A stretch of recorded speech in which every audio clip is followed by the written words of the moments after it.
Dang nabbit! We got a flat on our Polaris Pro XP.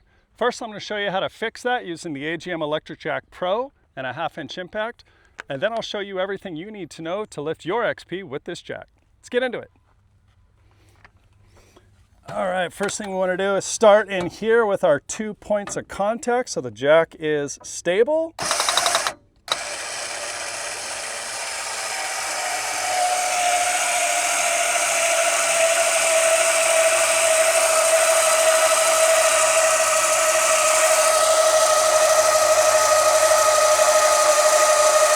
All right, with that up in the air, now we can take the tire off.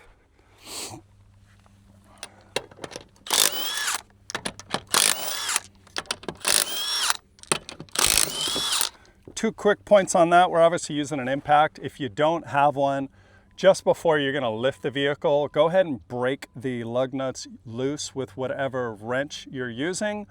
That way you use the weight of the vehicle to support this so it's not rocking on you. No one has to step on the brake. Second thing is you'll notice I caught all the lug nuts. The reason we're doing that instead of just letting them fall on the ground, one, it helps us kind of keep them all in one place.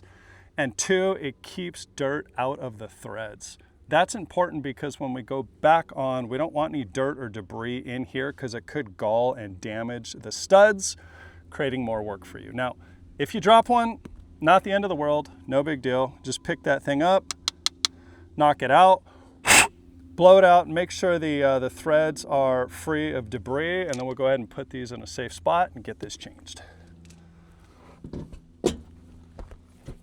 All right, as we go on with this freshie, there's a few things that we do want to cover. Grab the lug nuts here. First is we're going to start all of these by hand rather than use the impact wrench. Because there is no starter nose on here, it's really critical that we know we get these started correctly. The only way to do that is by hand. It's going to save us a ton of time in the long run. That way we know nothing's cross-threaded. Okay, with those started, now we're gonna go ahead and use the gun to tighten in a crisscross pattern. Now, this is just good practice. There are certain vehicles that if we tightened this in a circular pattern, there's a chance you could pull the wheel up to the hub crooked. Now, you'd never know it. You would tighten it exactly how that is until you start driving, and then the wheel, as it rotates, is going to start to come loose. It's going to square up, and these lugs are going to fall off. You could potentially damage or lose some studs as well. So do yourself a favor, tighten this thing in the crisscross pattern so you know that this sucks in nice and tight.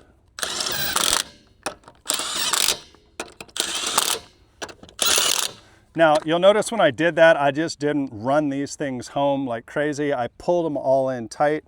At this point, if you have a torque wrench, go ahead and lower the jack back down to just get a little bit of weight on the tire here, and then torque all of these lug nuts. I believe for this car with an aluminum wheel, it's like 120 foot-pounds.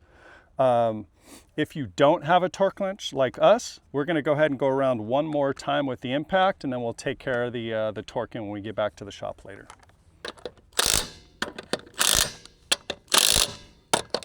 All right, now we know the wheel is tight. We can go ahead and lower the jack down.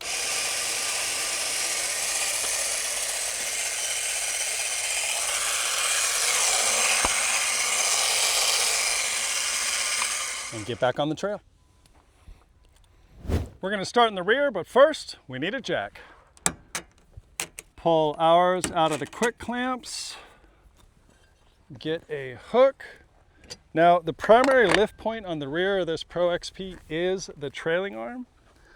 So what we are after is adjusting the collar so it fits under the arm, and we're gonna go for 2 points of contact. One here where the pad touches the underside of the arm, and then along the face of the jack here to the spring. That way we have a nice, stable, secure lift, which we have now, so we can go ahead and pick up.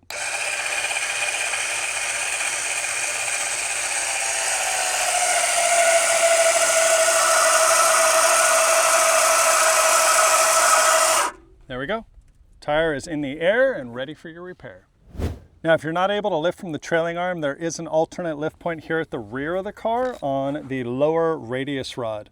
We're going to pick up here just before it bends and the angle becomes too steep to lift. So what we want to do is we're going to push the jack under. We're going to get our 1 and 2 points of contact. Once we have that nice and stable, the other thing we do want to make sure of, because we are lifting in line with the car, is that the car is in park and that we've chocked a tire, because lifting this direction, the car will want to roll away from you. So we'll get that pushed in. We have our 2 points of contact and we're going to go up.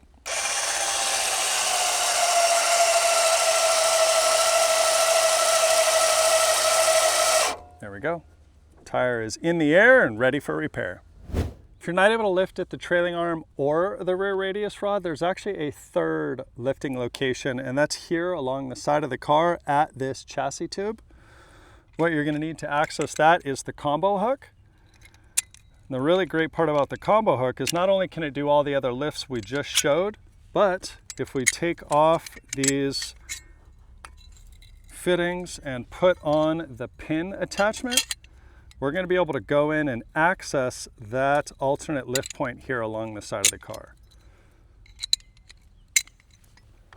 So with the pin attachment installed, put that on the jack. We're going to raise this up to the height.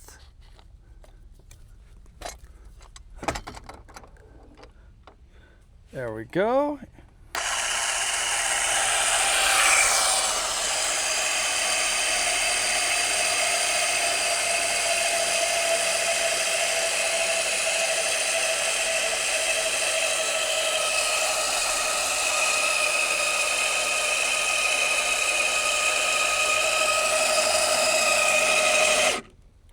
There it is. Tire is in the air and ready for repair. The primary lift point on the front of the Pro XP is actually here along the side rail, just forward of this access tube. So to get in there, I'm going to make sure our jack is high enough. We got the pad pushed in under the load slightly. That way as we raise up, the jack comes to vertical to create a nice stable platform.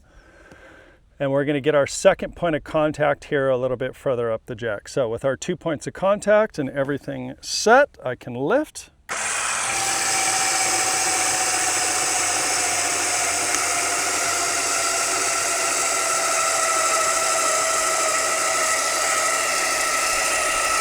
There we go. Tire is in the air and ready for repair. With the help of the combo hook, we actually have an alternate lift point in the front, which is this tube right here along the side of the chassis.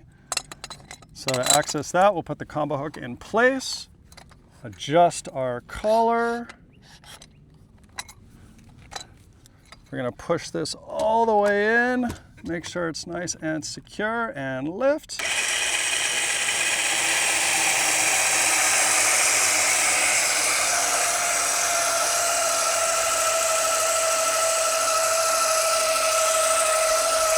There we go. Tire is in the air and ready for repair. Real quick before you go, 2 quick tips. The first one, if your car is drivable, pull it off to a safe place off the trail, preferably flat, unobstructed ground before you begin your repair. This is going to do a couple things. 1, it's going to make sure that you don't get hit. And 2, it's going to also make sure that you're not blocking the trail. Plus, it's just easier to work in an area like that. And the second thing is, if any part of your body is going to be under the vehicle, or there's a chance that you might have to get back in while the car is lifted, you want to use something under the vehicle as a jack stand. Now, that could be a hard shell cooler, spare tire, rock, log, whatever it is. Just make sure that you have something under the car in case the car slips off the jack. This is going to make sure that you remain safe, and it's going to make the repair quicker and easier so you can get back on the trail faster. Our goal today was to show you everything you need to know to lift your Pro XP, because how you lift it matters. Now, if you have any questions, please leave them below. I'm Brian with AGM. Thank you for watching this episode of How You Lift It, and we'll see you next time.